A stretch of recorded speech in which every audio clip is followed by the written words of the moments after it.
Hello, you nerds. I want you to take a look at these three bears in particular. A grizzly bear, a panda bear, and a polar bear. Now you may think these are just ordinary bears to you, but if you stack them in a certain order, you'll start to recognize the iconic bear stack that I'm sure you've seen wandering around at literally any place you can think of. But more importantly, have you ever wondered what's it like for three bears to live in a city?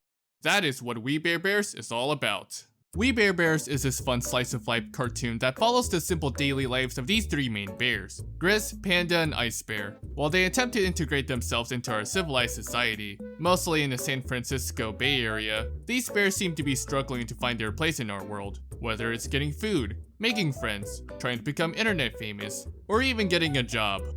I hope I don't have to work at any 9-to-5 job like ever. But we can't be too mad at them for trying to fit in with us. They're bears after all. It's what they do. That's the magic of We Bare Bears. There's just so much charm and creativity to it that even both children and adults can enjoy. And there are many things to love about this show. It's cute, it's humorous, though not exactly the funniest compared to Smiling Friends and Ed, Edd and Eddy. The intro is very welcoming and is sung by the voice of Garnet. It's also very deep and can be very emotional, and overall, it's pretty heartwarming. Not to mention that the art style has this children's book kind of feel that I strangely find both warmth and comfort in, especially with the watercolor background. Eases my mind when I have to study for my college exams, and it's all created by a man named Daniel Chong. The concept of these bears was originally created as a way to make his girlfriend's niece laugh. This would later turn into a webcomic called The Three Bare Bears. Although short-lived, it was an interesting webcomic that showcases the different scenarios these bears would act on. The Three Bare Bears would eventually get a pilot in 2014, a great pilot about your typical adventures the three bears would usually embark on.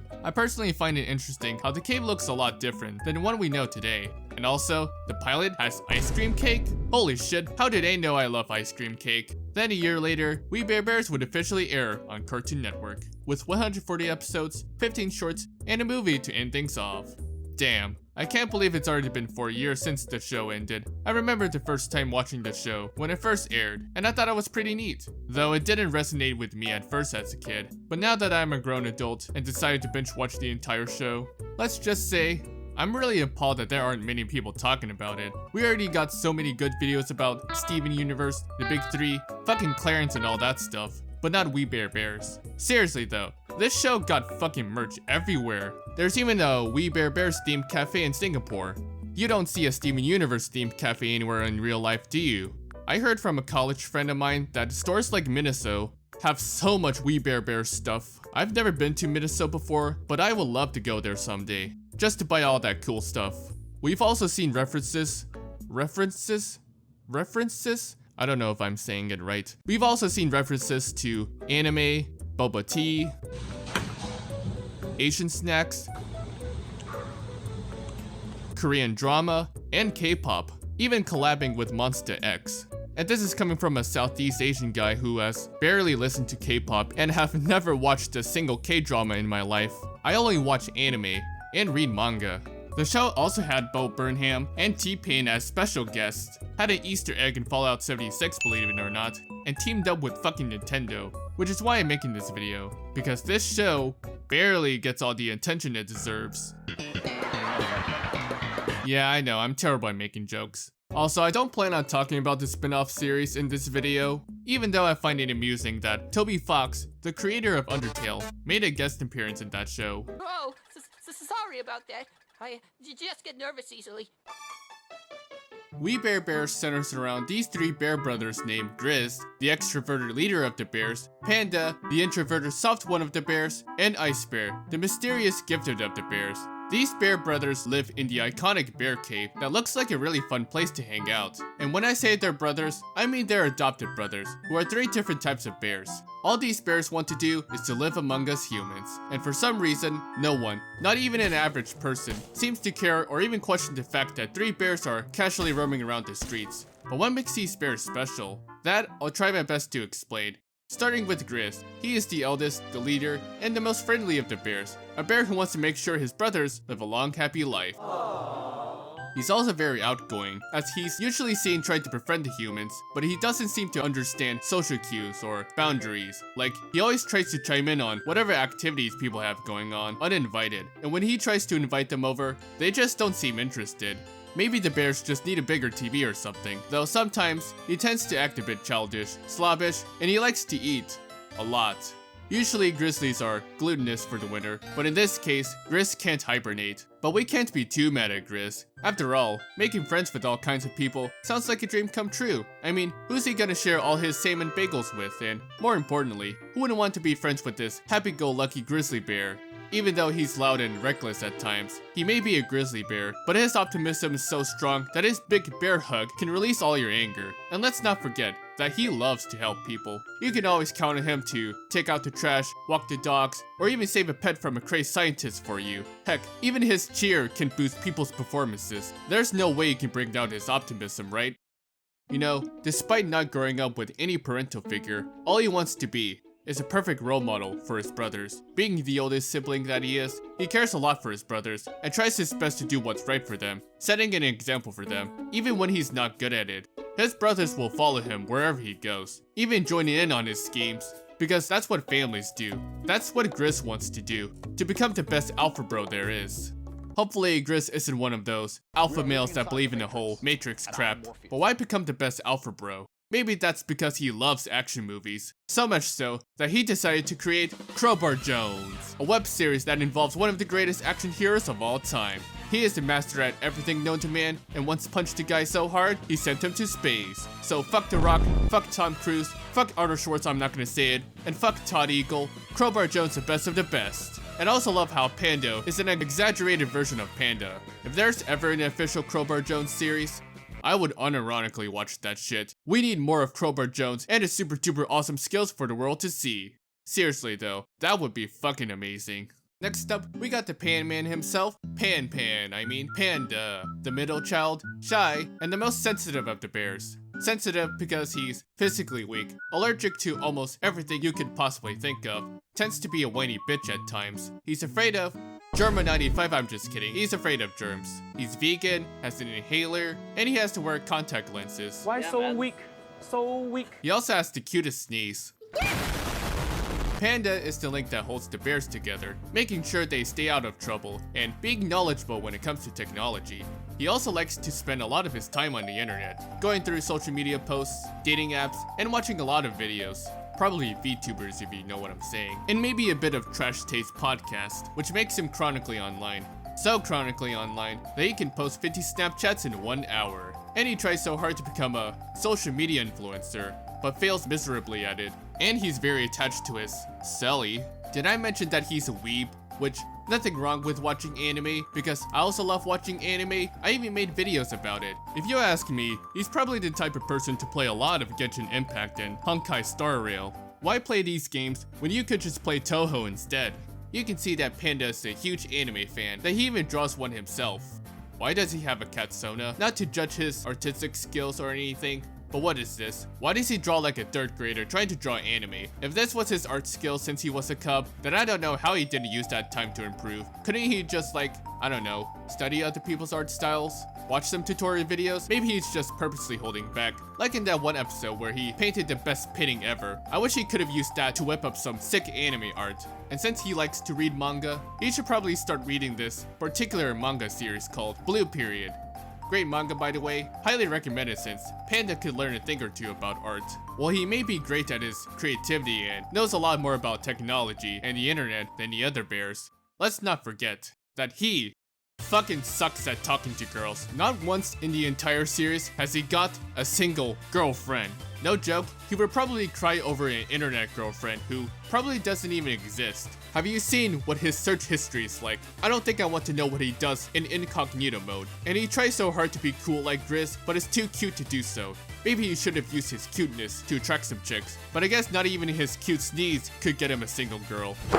Emotional damage. The only time Panda did get a girlfriend, sorry, scratch that, got a fiance, was when he wore clothes. Which in hindsight, I can see why Panda decided to dip because who the fuck gets married that fast? At this point, he'll probably resort to watching some self-help channels, or even worse, watching alpha male podcasts. And you wanna know the funniest part? It's that pandas are bad at mating. I guess that explains why he owns a body pillow. And I'm surprised that Panda has a clean room for a weeb compared to the weeaboos. Not to mention that he can touch grass, because he's a panda, and pandas live in grassy areas. But is that all there is to him? As much of a selfish dingle he may be, there are moments when Panda can be a really great guy, such as that time when his brothers were heading towards the sun. He was willing to sacrifice himself to save them, even if it was all fake. Or that time he was willing to stay behind just so that his brothers could escape. He may care a lot about his precious phone, but when it comes to his brothers, he'll happily sacrifice his phone just to make them happy. You can see that Panda cares so much about his brothers that he'll even play the role of Pando, even if it means embarrassing himself. Not to mention that when it comes to his friends, he'll cover himself with germs just to save them. Despite babysitting a kid just to get with a girl, he'll risk his own life to save the kid because he realizes that he sees the kid as a friend. And there are times when Panda has to learn things the hard way, such as when his crush got the coolest boyfriend. He got salty about it, but it wasn't until fucking T-Pain himself had to tell him that he should be happy for her, because after all, the only one who can control your emotions is you. A lesson he learned from Crowbar Jones. When the bears were saving the foxes from a building being demolished, Panda had to sacrifice his body pillow just to save a baby fox. Who does that? Maybe that's the lesson we should learn from him. It's that we should learn to let things go for the better, even if it hurts. I know I've dunked on him for being girl crazy, being terrible at drawing, and being a bit unbearable, no pun intended. But I have to admit that he could be a decent guy, and cute as well. But it doesn't change the fact that he has El Riz. And then we have Ice Bear, the youngest of the bears, the best of the bears, the strongest of the bears, a bear that can sleep in the fridge, and a bear that can only speak in third person. Ice Bear can't bear to be without his frosty fluffs. Unless you hit him in the head. This stoic of a polar bear is a master at everything you could possibly think of. He can cook, he can clean, he can drive, he can speak multiple languages, he can dance like a true party animal, he can wield any weapon legally, he can build robots, an underground bathroom, and an unregistered vehicle. I don't even know if that's legal or not, and he comes prepared, knowing when danger arises so he can fight like a true warrior. Put him on a map with Patrick Bateman and you can best bet that he'll be the winner. But he can't play the violin for some reason.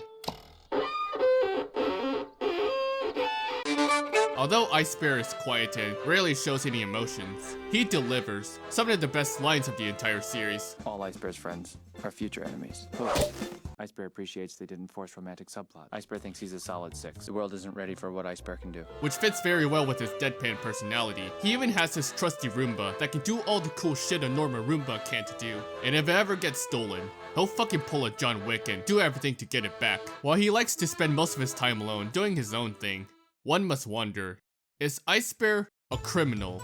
It's worth noting that he's wanted in Singapore, has access to a shady website, hates being disturbed when in the middle of something. We don't even know if his weapons are legal or not, and who knows what sort of heinous crimes he committed to become a wanted criminal. Get in. Isn't this the truck we had to give back? Get in. We already know what one sip of coffee can do to him. After all, it is said that polar bears are the most dangerous bears in the world. I guess he won't be beating the criminal allegations anytime soon. At this point, the world isn't ready for what Ice Bear is capable of doing. Hell, he could become president of the world and rule the world like there's no tomorrow. And may I remind you that he trained a bunch of kids to become capable warriors? Did I already mention that he could build robots with missiles? Maybe that's why he's a wanted criminal. They must be terrified by the power he has to deem him a threat. He is unstoppable. As long as there aren't any cucumbers around. All that aside, he's actually my favorite character. He may be the youngest, but he cares deeply for his brothers, doing most of the chores, cooking the best food there is, and saving them whenever they're in danger. He's basically carrying his brothers. Literally, even when Grizz is the leader and Panda is holding them together, without Ice Bear, they can't function. While Ice Bear may be emotionless, the only times he showed a bit of emotion was when he thought he lost one of his brothers, when his seal friend was dying, when Captain Kraboo had to leave, and when he lost a parental figure. Also, is it just me, or is Ice Bear a lot like Osaka? Oh my god! And that's basically the 3 Bear Brothers. Since We Bear Bears is episodic, there's no telling what sort of adventures these bears could embark on. They could be on a road trip, go shopping, appear on multiple television shows, getting attacked by a giant fish monster. I don't even know how that's possible. Or even having a run-in with the pigeon cartel. Fucking pigeons, man. I guess people can't trust any pigeons these days. I wonder if they sell any drugs. Oh, and what about that time they pretended to be dogs for about a day? I guess no one can tell the difference between a puppy and a 500-pound bear. Even getting jobs doesn't seem to work out for the bears. Like that time they ran a food truck, or ran a cafe. You know how that went. They even replaced the animatronics. Not related to Five Nights at Freddy's or anything, but no matter what happens, no matter what unfortunate circumstances happen to the Bear brothers, they still look out for each other. Even the smallest wins can help uplift each other, like when they scored 1 point at a basketball game, or when their video reached 10 views and a bot comment. They just celebrated anyway, because what else is there to lose? They even tried renting out a mom, but realized that they still have each other. They raised each other, because they're a family, and it's these unfortunate circumstances that bring them together. That is the importance of family, and it's what makes these bears special. Just make sure the bears don't go hungry. You've most likely seen the bears going on some fun adventures as adults. But what about when they were babies? That's what these baby bear episodes are for. These episodes are centered around the bears when they were cute little cubs, traveling around the world with no sense of direction, trying to find a home. But nobody wants them. I mean, let's be honest. Who the fuck wouldn't want to adopt these cute baby bears? Honestly, people are stupid for thinking these baby bears aren't cute enough for them. I mean, we already know the bears would live in a cave at some point, but still, at least some people do want to adopt them. But I'm pretty sure the bear cubs have such high standards. But also, if they do get adopted, and they grow big, would they live the same life as Boog from Open Season? Probably. The only times the bear cubs did find a home was when they lived in a mansion once, but the gorilla was too much for them. They lived in a sandcastle, but the big waves weren't too nice to them. They lived in a video store, only for about Christmas, and they almost lived in a sewer but left because it smells. Let's face it, only the turtles would live there. If these bear cubs aren't trying to find a home, you still get episodes where they could be pretty much anywhere around the world. They could be stranded on an island, go on an airplane, travel all the way to Japan to help a ramen chef. They even became paper boys at one point, went to fucking school, and became Power Rangers. In their imagination, the adventures of these bear cubs may be cute and all, but when you watch more of these episodes, you'll start to realize that their parents are nowhere to be seen. We don't know where or what happened to their biological parents, but it breaks my heart to think about how these adorable baby bears were left all alone, possibly to die. And it got me thinking, where did these baby bears come from, and how did they meet? This is where we have individual episodes about their origin stories. The first time we see Grizz's origins was in this episode, where Grizz gets attached to a giant burrito. You know, Grizz being attached reminds me of the people from TLC. It may seem like this is your average We Bare Bears episode, but when you get to the ending, you'll start to understand why it's one of the most emotional episodes ever made. Grizz was abandoned, all alone stuck in a tree, until a group of firefighters rescued him. We don't know why or how Grizz got stuck in a tree, but you can see why he was obsessed with that giant burrito earlier. He then gets adopted by a lovely Canadian family, I mean a TV crew, to have him star in a Canadian sitcom. Grizz doesn't understand the concept of a TV show, as he starts to believe that the other cast members are his real family. When he gets replaced by a cooler cast member, he tries so hard to win them back, but learns that in the end, cast members get replaced easily. Upon realizing this, he starts to understand that a real family is about love, friendship, loyalty, or something, which is something he has to discover for himself. So, he quits the show, to find someone he could truly call a family, maybe finding other kinds of bears who are just like him. Not much is known about Panda's origins, but it all started way back in China. I mean, it's already common knowledge that pandas live in China, like Po from Kung Fu Panda. Panda was all alone in some sort of facility, following a routine, which is to wake up, eat bamboo, do whatever, and go to sleep. Wake up, eat bamboo, do whatever, and go to sleep. Wake up, eat bamboo, you get the point. To compensate for his loneliness, he interacts with inanimate objects as if they're real people, like this mechanical box, or drawing an imaginary friend, who doesn't seem too happy. Until one day, he finally made a friend, who was a doll. But you can tell how excited he was when he finally had someone to talk to, even if he's a doll. And who knows what this doll is really thinking for us to comprehend. He then discovered a world outside the facility in the form of a television, so he devised a plan to escape. But it wasn't what he had in mind. Because he didn't know what a TV was, he then discovered a bigger world that is the real world, but was soon caught trying to escape, and sadly, the doll, I mean his friend, had to sacrifice himself to save Panda so that he could go on a journey of his own. I guess that explains why Panda didn't hesitate to sacrifice himself to save his brothers. Watching his origin story made me understand why Panda is the way he is. Him being isolated from the outside world is probably the reason why he's socially awkward and has trouble interacting with girls. We have no idea why he was in that facility to begin with, but maybe that's why he's on social media all the time and why he's desperate for love. Maybe that's why he relates to that fat vampire from that Twilight ripoff and his human counterpart. He wants to interact with someone who's just like him, who gets him. Just like how I want to interact with someone who's just like me. You could say that I'm like Panda. Except for the part where he's desperate for love. I'm not interested in dating. Let's just move on to baby Ice Bear.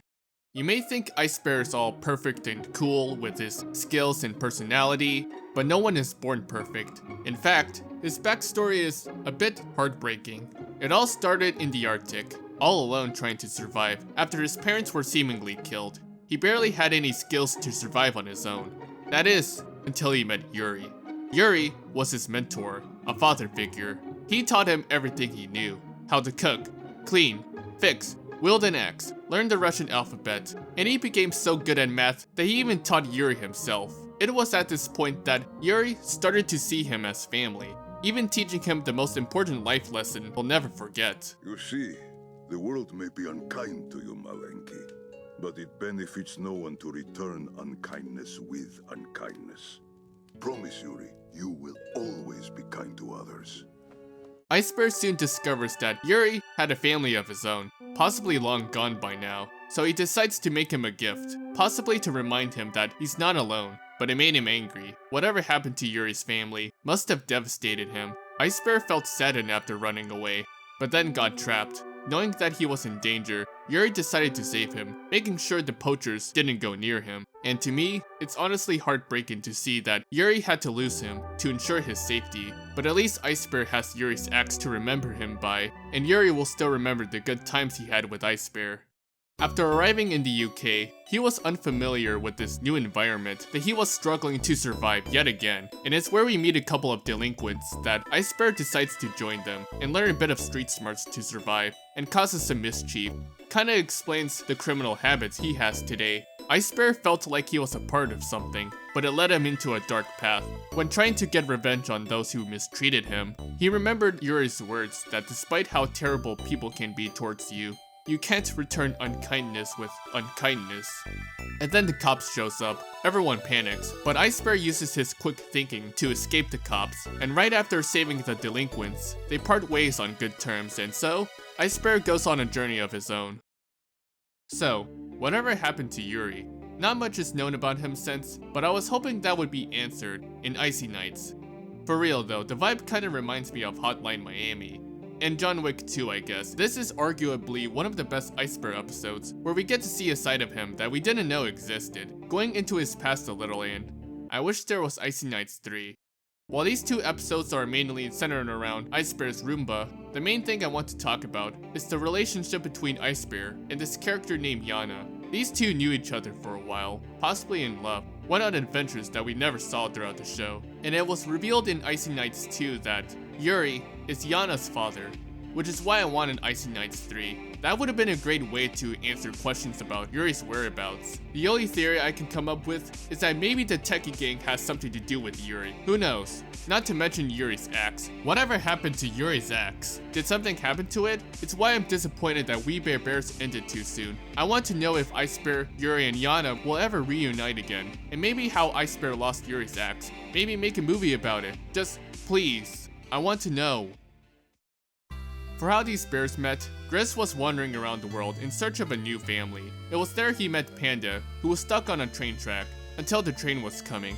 Ice Bear saw that they were in danger, and saved them from their impending doom. This is where Grizz made a promise that no matter what, they will always stick together and become brothers for life. They may be 3 different types of bears, but that's the best part. What's important is that they're officially family. And I don't care if you say, oh, they're just milking the shit out of their cuteness. Shut the fuck up. This is peak storytelling right here. Like, come on. Without these origin stories, how will we know the obstacles the bears went through to get to where they are today? Or the fun adventures they had? How will we know the reason Grizz became overprotective? with that giant burrito, why Panda talks to inanimate objects like they're real people, or how Ice Bear became so skilled at everything. When was the last time you felt emotional just by watching their origin story? I don't get why some people don't appreciate these baby bear episodes, but overall, it's pretty interesting to see that these bears have different backstories. What I think truly makes these baby bears special is that even if they do get adopted separately, they just want to stay together. It's why I said that's the importance of family earlier, because no matter what unfortunate circumstances they're in, at least they'll be able to go through hardships together, like a real family. I'm terrible at explaining things, but you get what I'm trying to say, right? With that out of the way, let's talk a bit about the webcomic. As you may know, We Bare Bears originally started as a webcomic, and you can tell that the designs are a lot different than the show, but it wasn't popular when it came out, and I don't think I see a lot of people talking about it or going more in depth into it, which is where I come in. Let's take a look at the webcomic and see what these bears were really like before the show existed. This one's about the bears drinking alcohol and getting drunk, like Demoman from Team Fortress 2. Although I'm not entirely sure if the bears are allowed to drink. Hopefully Ice Bear is the one driving the car, because otherwise, the bears would be in massive trouble. This one's about the bears withdrawing money from an ATM. Ooh, and this nice gentleman in a mask is selling his knife. Aw, Panda is so generous giving him money to buy a new wallet. Too bad he left so early. I wanted to know what else he was selling. Got a broken fan? Let's fix that with duct tape. There, all fixed. Everyone knows duct tape fixes everything. This one is pretty much the first part of this episode. And this one's about the bears playing tag with a little girl. Hopefully nothing goes wrong again. Oh shit! Did Gris just kill a child?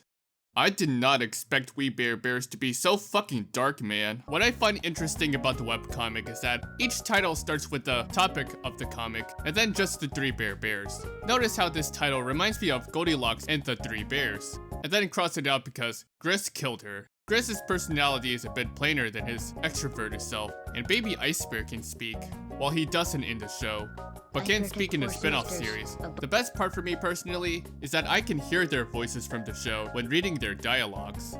By using my imagination, of course.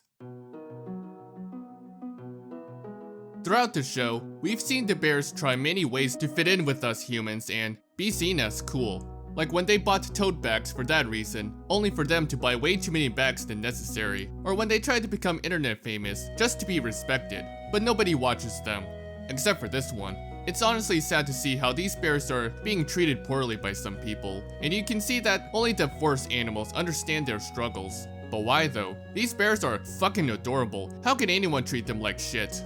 While the show may be mainly about the bears trying to fit into human society, you'd be surprised that this whole show's an allegory for what it feels like to be a minority. And the reason the bears are being treated poorly might be simply because of how they look. Like, I don't understand why some people would treat these bears like shit for just looking different when they could be the best bros. They became the best bears for their friend's wedding, won a Mexican wrestling tournament just to pay for their friend's hospital bills, and even helped a guy achieve his dream of becoming a singer. We can put ourselves into their shoes and understand where these bears are coming from, because we all want a place to belong, a place to feel accepted regardless of our background, and be treated like a normal person. You also gotta appreciate how the show's representation doesn't feel forced. It doesn't need to shove diversity down our throats. It just shows diversity like it's a normal thing. Which is why We Bare Bears has one of the best representations in any piece of media. Combine that with well-written characters, you get one of the greatest shows that both children and adults can enjoy. Which is something that Velma can't do.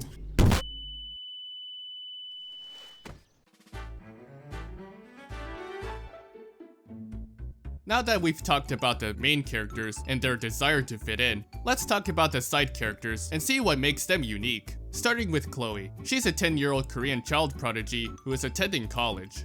A lot smarter than Chio-chan if you think about it. She first met the bears when she was researching them for a college assignment. The bears agreed to help her out and eventually became friends. I mean, the bears did try to sabotage her presentation because they wanted to be seen as the coolest animals on Earth. Because they're bears. Which I will admit, their poorly made edits were pretty funny. But seeing that no one else was impressed, the bears felt guilty about what they did. So they decided to be their true selves and save Chloe's assignment. So they're still great friends afterwards. Though as smart as she may be, she often has trouble making friends in college, who are adults. and you can see that she's more comfortable hanging around with the bears. Luckily, the bears are here to help, which probably ended up embarrassing her since they do not understand human interactions. But everything still works out in the end. I mean, it's just the thought that counts. The bears care so much for Chloe that they will do anything to make her happy. They'll go on road trips together, help her study for her exam, work under pressure, pull the best prank on her cousin, and when they mess up their Christmas dinner, they make things right just to make her happy. That is what makes them great friends. But the one that is closest to her is Ice Bear. And I just want to say, the bond between these two are one of my favorite moments of the entire series. Just look at these two playing the piano together. Look at them finding the perfect Christmas tree. Look at Ice Bear struggling to retrieve her favorite hoodie from a man-eating puppy. You can see that Ice Bear cares so much about Chloe that he is willing to risk his life to protect her from an albino alligator or an oncoming train. That's how you know how sweet their friendship is. I swear, we need to protect Chloe at all costs. I also find it refreshing to see that Chloe's parents aren't one of those stereotypical Asian tiger parents who force their kids to get good grades. Kinda like how my dad is pretty chill with what I do, and while my mom doesn't care that I'm a game design major as long as I graduate on time and make money. Then we have Lucy. I mean, she's cool, I guess. Not much to say about her, other than the fact that she is voiced by that girl from The Office, a terrible dancer, and the girl Panda obsesses over, to the point of babysitting her brother just to impress her, but later becoming friends. But I respect the fact that she always comes prepared for any allergies. Then we have Charlie, a cryptid Bigfoot who I'm sure a certain YouTuber would be happy to cover. Oh, would you look at that? I guess he already did. Anyways, Charlie's like that one neighbor's kid that we desperately don't want to hang out with. It's no wonder the bears have to put up with him, because he has no boundaries. He breaks into people's houses unannounced. He has an army of snakes. He is dirty as fuck. I wish we could just clean him up right about now. Oh wait, he is probably the type of person to say, "Help me!" And he is very lonely.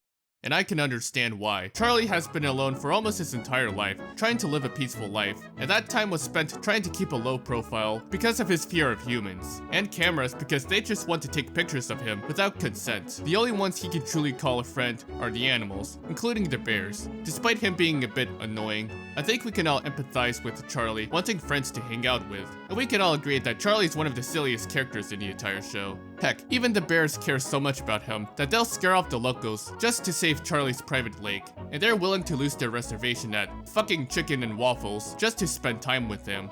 I mean, they could have just saved some of those delicious chicken and waffles for Charlie for being a great friend that he is, but whatever. Let's not forget about the friendship between Charlie and Panda. At first, Panda doesn't like being around Charlie because he's dirty and doesn't know personal space, but as the series progresses, Panda starts to become more comfortable around him, even though he doesn't want to admit that he is his best friend, because he already has one. Some notable examples of Charlie being a great friend to Panda is when he carried him all the way through the city despite being afraid of humans, and he is willing to drown himself in toxic waste just to save Panda, and in turn, Panda is willing to do the same. As much as Charlie is afraid of humans, he wouldn't want to wish any harm on them. Like how this dick of a Yeti thought killing them would be funny, but Charlie knew this was wrong. And of course, there are times Charlie did make a couple of human friends, like that Mexican guy from that time he was traveling in Mexico over 100 years ago for some reason, which also shows that he might possibly be immortal. And Ranger Tapes after she stopped trying to chase after him and eventually teamed up in that one episode.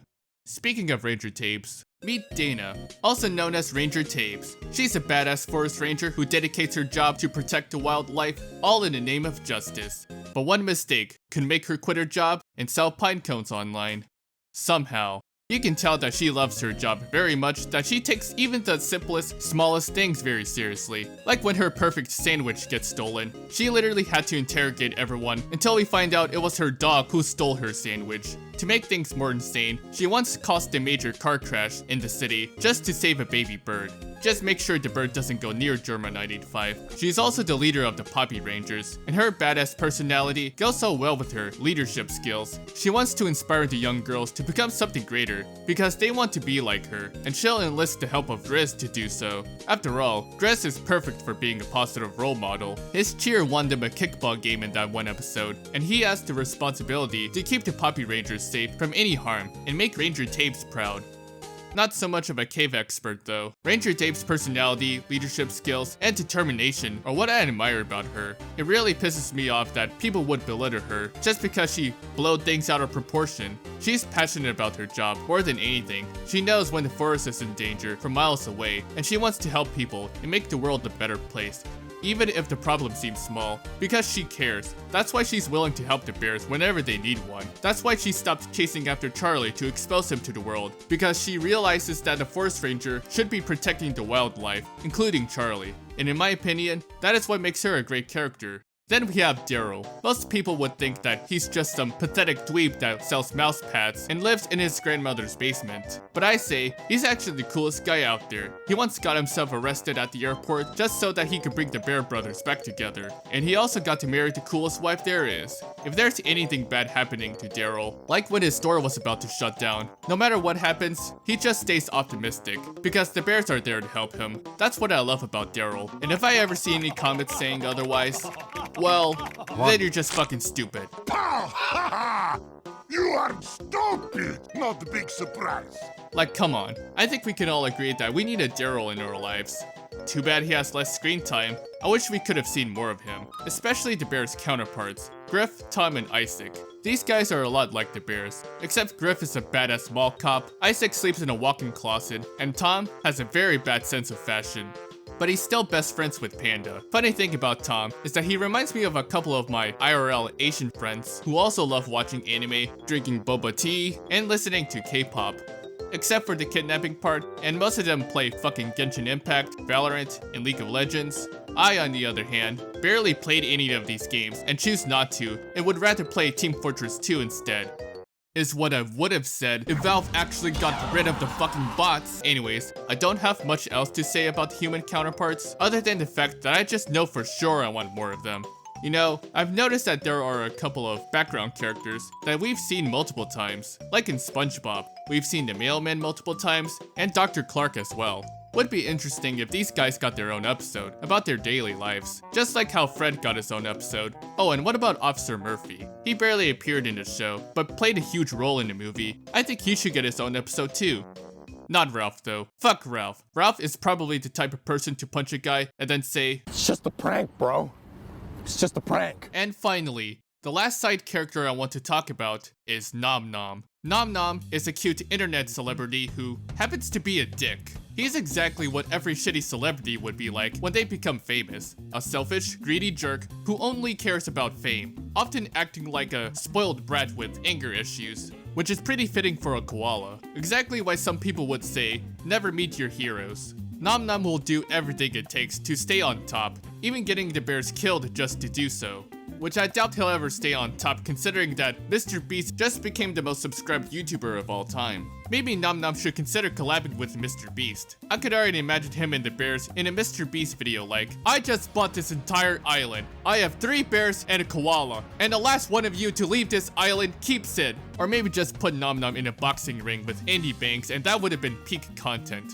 Also, I can't wait to see the look on Carl Jacobs' face if he ever watches this video. I know he's a fan of this show. Anyways, because Nom Nom is so famous, he will get away with almost anything because of his so-called cuteness. Like, we literally got an episode where Nom Nom got cancelled for a brief moment and then came back up like nothing happened. If Nom Nom got cancelled today, he would probably be in one of those rise and fall videos like these. And then have Moist Critical say something along the lines of, today we're gonna be talking about the once beloved internet star that is Nom Nom, and after looking into this situation, I just want to say that, holy shit, I did not expect Nom Nom to be such a douchebag. Dude literally fell off way harder than that time I fell onto my ass cheeks while riding the Mopey Huge. And if Nom Nom ever makes an apology video, he would probably say something like, I have made a severe lapse in my judgment, and I just want to apologize that he felt hurt by my actions. I was depressed and I was in a dark place and all that shit. I've recently been going to therapy to get the help I need, and I recently got this cute puppy to make myself feel better because I'm important. And I'm totally not reading this off a script or anything. So let me sing you a song to show you guys how sorry I am. Something like that. He'll probably still make videos if he chooses not to acknowledge the existence of cancel culture. In Nom Nom's mind, the only thing he needs in life are servants, really yummy food, and the internet. So why would he need friends when he has all that fame, right? Well, here's the thing. Only his fans see him as a cute object rather than a person. And when it comes to parasocial relationships, even Nom Nom himself is scared of his own fans. This grown-ass man has stalked Nom Nom just to get one of his fingernails. Do you see how fucking creepy that is? Anyways, they generally think Nom Nom is their friend when he doesn't know them personally. And as both YouTubers Ludwig and Jay Schlatt would say, none of your content creators, your favorite ones, including me, are your friends. You're a number for me. I'm sorry. I don't love you. I could tweet that I love you, but that's not true. And when I see relationships being formed like this that are just so one-sided in nature, I can't help but feel kind of concerned. Again, my shit is a fucking TV show. The TV show will never love you. The characters have no idea who you are. They're not even real. it doesn't help that Nom Nom has anger issues and suffers from loneliness, like in that one episode where he thought he had a brother, but it turned out he was a fake, so it's unlikely Nom Nom will ever form a genuine relationship. That is, until the bears came into his life, most notably Grizz. At first, Nom Nom treated the bears like dirt, but learned to soften them up as the series progressed. Every time Grizz came into his life, he always managed to bring out Nom Nom's soft side, and it shows when he admits to Grizz that he is the only true friend he'll ever have, because he cares about him. And from this point on, I hope both Grizz and Nom Nom stay best friends forever. Hopefully. As long as he stops being a dick entirely. There will be a point in life where Nom Nom's going to realize that fame isn't everything, and there will always be someone better than him.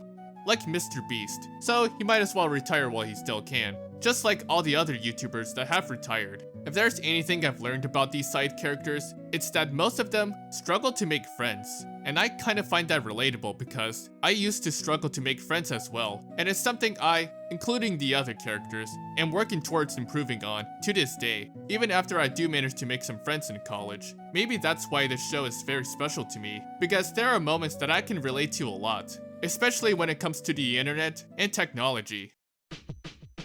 What truly makes We Bare Bears a modern show is the pieces of technology that are way more advanced than today's world, something Marques Brownlee would be excited to review. Like these phones for example, or that home assistant that is 100 times better than Google's. Meet Schmorby. He can literally do everything that this lame-ass Google Home Assistant can't do. He can make any meal you want, reorganize your shit, or even put on some shows for you.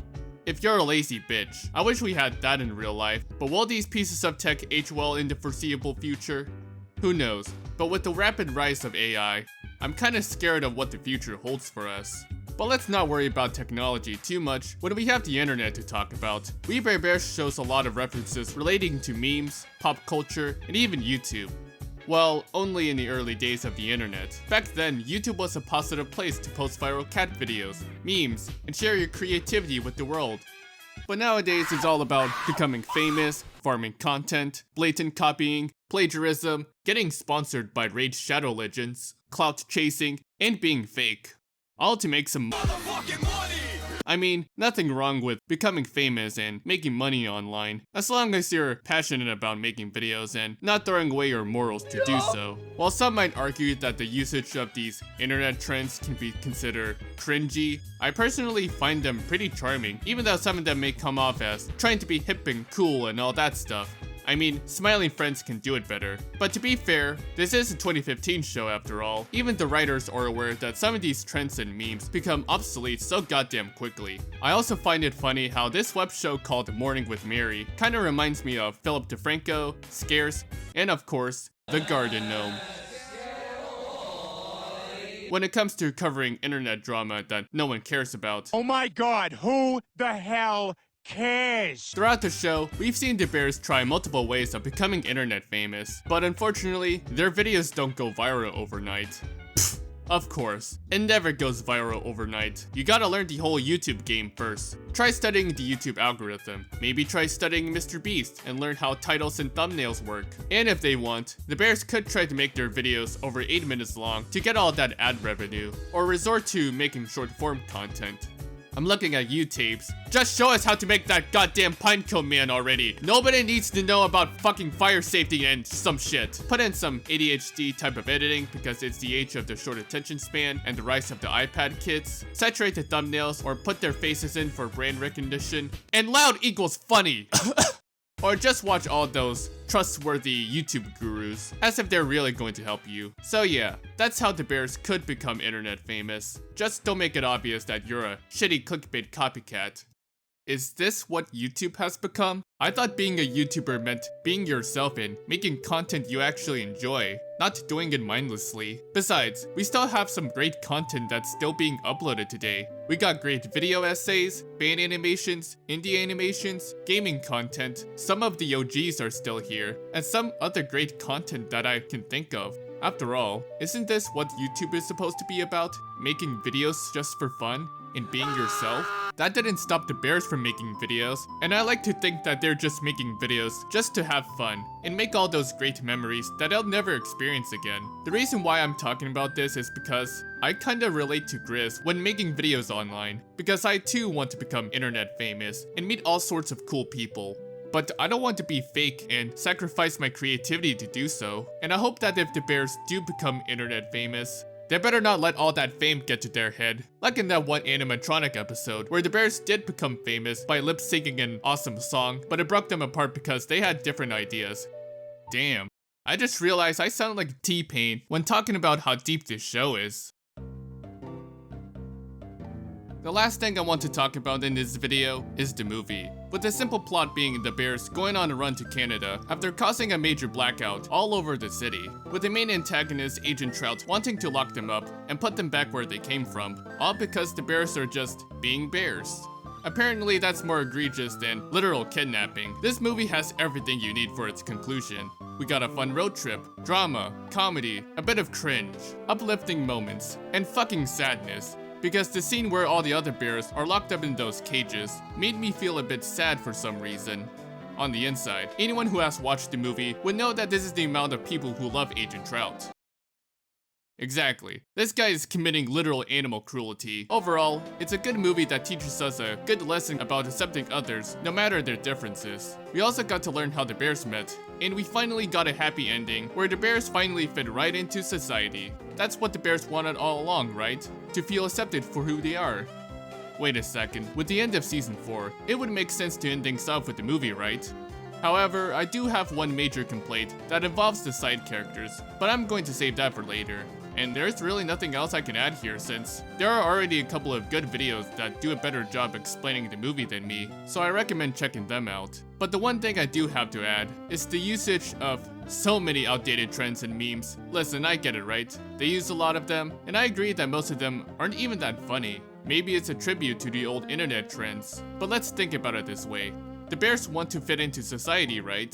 But they don't understand a lot about human interaction and possibly internet culture. So, what if that despite trying to become internet famous, the bears mashed all these old-ass trends into one because they lacked any understanding of how the internet works and how memes rise and fall pretty fast. After all, you don't see both Grizz and Ice Bear on the internet all the time, and that would actually make sense because even the movie is self-aware of how cringy it is to use outdated memes, especially with these celebrity animals wanting to be treated like a normal person because they know that even with all the fame they have, they will eventually be forgotten.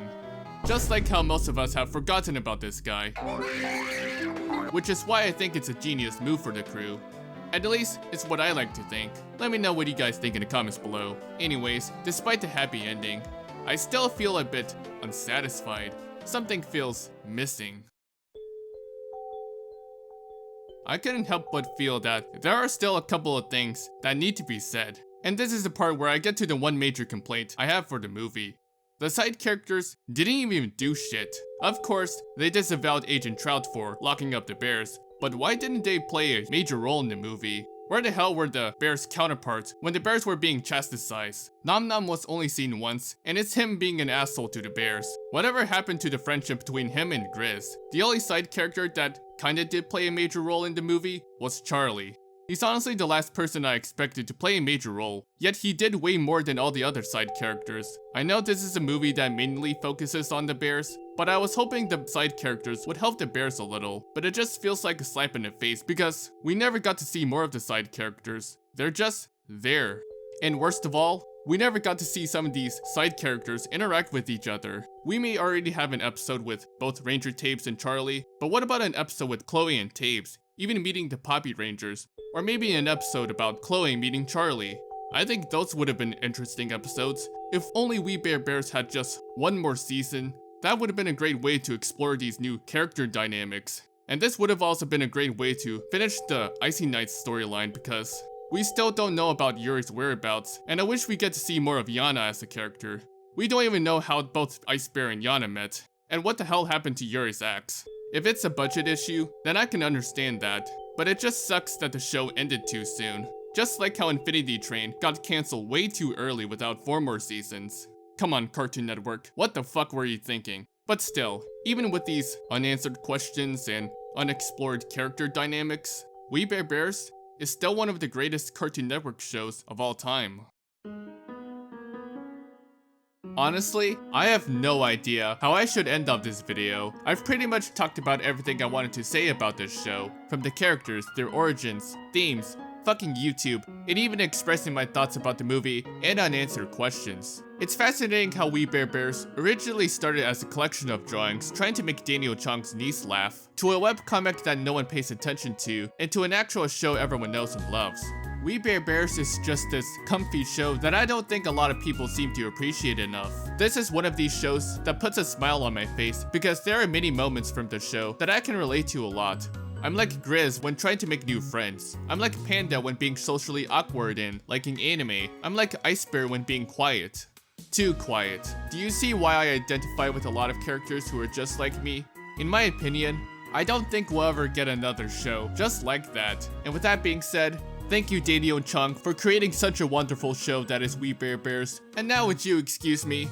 I'm gonna go drink some boba tea right about now.